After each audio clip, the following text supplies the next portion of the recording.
Hola, semana intensa de esas de revisarlo todo dos veces, de contar hasta 10 para no dejarse llevar por la animosidad del contexto, de buscar más y mejor información y, en fin, una de esas semanas difíciles pero divertidas al fin de cuentas. Bueno, vamos con los jalones de orejas.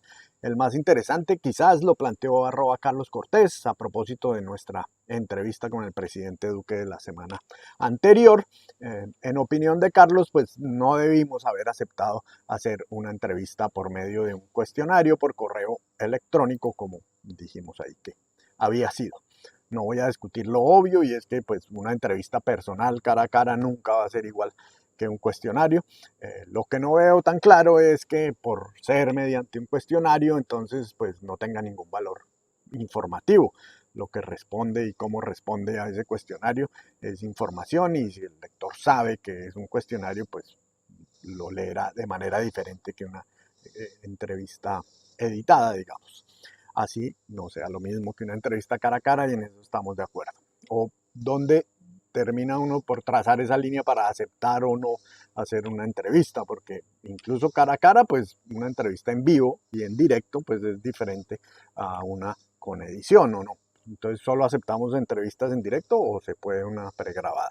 ¿Y de cuánto tiempo es aceptable una entrevista? Porque no siempre se pueden hacer todas las preguntas que tiene el periodista. Entonces, si se demora muy poco, entonces no la aceptamos.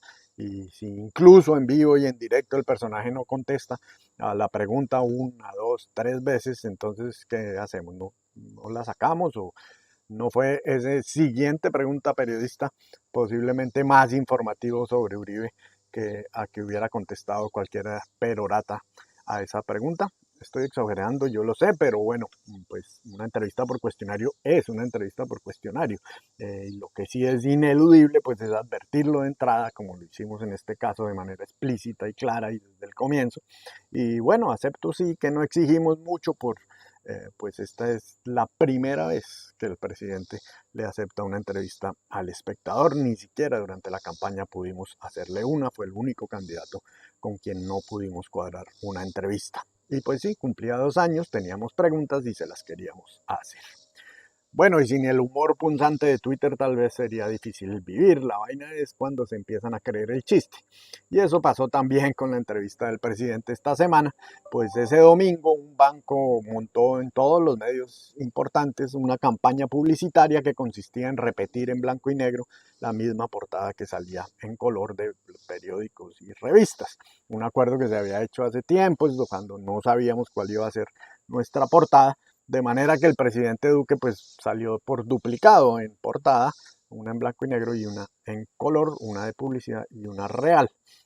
Y por supuesto, pues la que era de publicidad tenía la advertencia de que se trataba de una campaña de publicidad. Muy divertido el chiste de decir que celebraban la transparencia del espectador por aceptar que esa entrevista era una campaña publicitaria, pero lo que sí no fue tan chistoso fue que mucha gente y inteligente además, creyó que estaban hablando en serio, de actualidad panamericana la cosa.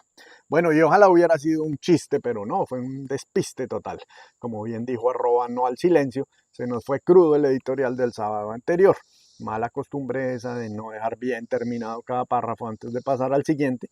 Incluimos una cita y dejamos para después poner de quién era exactamente la cita, y entonces pusimos unas X que así salieron impresas.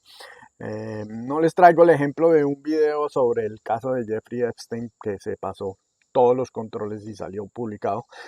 Primero porque da vergüenza realmente, pero segundo porque quedó, por supuesto, despublicado tan pronto llegó el jalón de orejas de @dbzamora y nos dimos cuenta. Él señaló 3 errores, pero tenía varios más.